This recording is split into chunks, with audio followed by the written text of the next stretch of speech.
আমরা আমাদের নিজেদের লাইফ নিয়ে যতই প্ল্যান করে রাখি না কেন, আসল সেটাই হবে যেটা ওপরে বসে বসে ওপরওয়ালা ঠিক করে রেখেছে। এই যেমন ধরো, আমার এই স্টুডিওটা ওপেন হওয়ার পর থেকে তোমাদের সঙ্গে সুন্দর সুন্দর কন্টেন্ট শেয়ার করব ভেবে রেখেছিলাম, বাট শরীরের অবস্থা এতটাই খারাপ ছিল যে ফোন ধরার মতন কন্ডিশনই ছিল না। 15টা দিন কেটে গেল। আজকে শুক্রবার, ক্লাসও আছে, এর মাঝেও ক্লাস করিয়েছি, বাট তখন শরীরের কন্ডিশন খারাপ থাকার কারণে কোনো কিছু ক্লিপিং নিতে ইচ্ছা করেনি। আজকের দিদি আসেনি, তাই রান্নার দায়িত্বে যেতেই হয়েছে। দিদিও কদিন আমাকে খুব সব কিছু থেকে দূরে দূরে রাখছে যে না তোমার করতে হবে না। সত্যি কথা বলতে না, এই জ্বরটা হওয়ার পর থেকে আমি শরীরে একটুও জোর পাচ্ছি না। এই জ্বরটা যাদেরই নাকি হচ্ছে তাদেরই এরকম উইক করে দিচ্ছে। ডাক্তার বলছে শুধু প্রোটিন বেশি বেশি করে খাও, ডিম, মাংস, মাছ এগুলো বেশি বেশি করে খাও।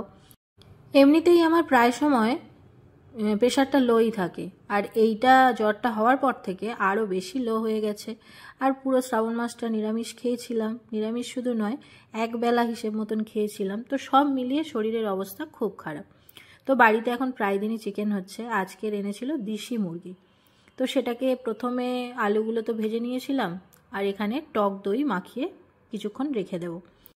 যেহেতু আজকের ক্লাস আছে, তো আমি অনেকক্ষণ ধরে অনেক কিছু রান্না করার মতন সেই সময় পাবো না, তাই এমন কিছু একটা করতে হবে যেটা সবাই ছেলেরা, ওর বাবা প্লাস আমার সবার একসঙ্গে হয়ে যাবে। তো চিকেনের থেকে ভালো অপশান নেই, তো সেই জন্যে চিকেনটাই করা হচ্ছে। আজকে শুধু চিকেন আর ভাত হবে। তো প্রথমেই দেখতেই পেলে ম্যারিনেট করে রেখে দিলাম চিকেনটাকে, আর এখানে আমি পেঁয়াজগুলোকে একটু ব্রাউন করে ভেজে নিয়ে তারপরে ওই রসুন, আদা, আবার একটু পেঁয়াজ সব বাটা, যেটা তার সঙ্গে টমেটো আছে, সেটা দিয়ে বেশ কিছুক্ষণ ধরে কষাতে হবে। তো এই বাটা মশলাটাই দেব চিকেনটার মধ্যে।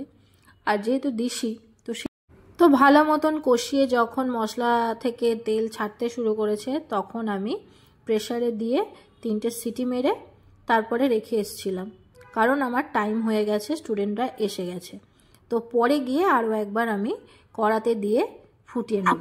শরীরটা এখনও খুব যে একটা ভালো আছে তার নয়, মাথা ঘুরছে মাঝে মাঝেই, তাই একটু বুঝে শুনে হাঁটাচলা করতে হচ্ছে। আর এখন আমার একাডেমি যাওয়া বলতে এই ওপর থেকে নিচে নামা।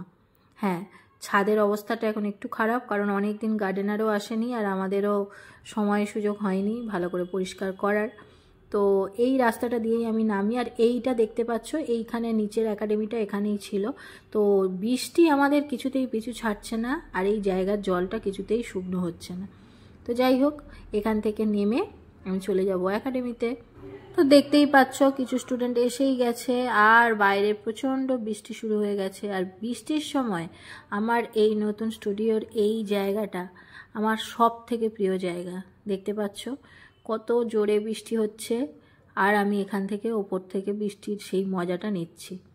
তারপরে শুরু করে দিয়েছিলাম ক্লাস, কারণ আজকের ওদের একটুখানি হেয়ার কাটিংটা ভালো করে বোঝানোর ছিল। তো প্রথমে ডায়াগ্রাম করে ওদেরকে বোঝানোর ব্যাপার ছিল।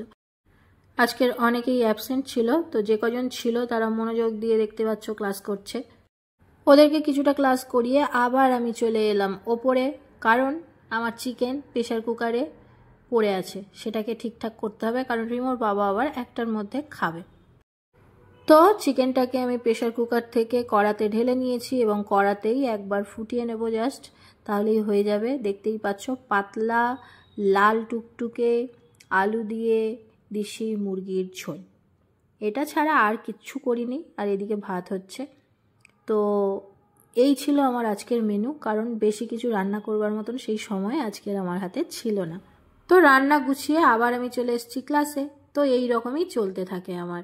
দিদি এলে আমাকে এইসব দিক খেয়াল দিতে হয় না, বাট দিদি যদি না আসে আমাকে সকাল থেকে যে কতবার ওপর নিচ করতে হয় সেটা আমিই জানি।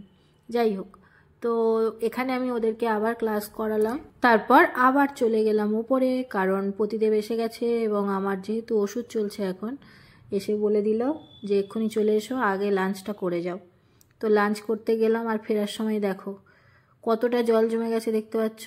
বর্ষাকাল মানেই আমাদের এই জলটা কেন যে কোনো দিক দিয়ে বেরোতে পারে না জানি না, একটু বৃষ্টি হলেই পুরো জল ভরে যাচ্ছে। তো আমি আমার লাঞ্চ কমপ্লিট করে আবার নিচে চলে এসেছি। এখানে স্টুডেন্টরা এখনও কাটিং করছে, কেউ কেউ আবার আইব্রো করছে। আর আজকের ওদের পুজোর আগে লাস্ট ক্লাস, কারণ পুজোর আগে আমি আর ওদের সময় দিতে পারবো না। তো ওই জন্য ওদের ডিমান্ড ছিল যে হেয়ার কাটিংটা যেন পুজোর আগে আমি দেখিয়ে দিই, যাতে ওরা পুজোর সময় কিছু হেয়ার কাট করতে পারে। তো ওদের কথা অনুযায়ী সেটাই আমি করিয়ে দিলাম। রাখির সময় ওরা আমাকে সবাই রাখি বেঁধেছিল, আমি কিন্তু ওই দিন ওদের কিছুই খাওয়াইনি। আমি ব্যস্ত ছিলাম আমার স্টুডিও ওপেনিং নিয়ে। ওদেরকে বলেছিলাম তোমাদের একদিন রান্না করে খাওয়াবো, বাট শরীর ভালো না থাকার কারণে আমি আর নিজে রান্না করে খাওয়াতে পারলাম না। আজকে রিমোর বাবাকে বলেছিলাম যে ওদের জন্য একটু বিরিয়ানি এনো, লাস্ট ক্লাস ওদেরকে একটু খাইয়ে দেবো। তো সেটাই ওরা খেলো এবং সবাইকে পুজো যেন খুব ভালো কাটে এটা বলেই আজকের মতন ওদেরকেও টাটা করলাম। আর ব্লগটাও এখানে এন্ড করলাম। তোমাদের কেমন লাগলো ব্লগটা অবশ্যই জানিও।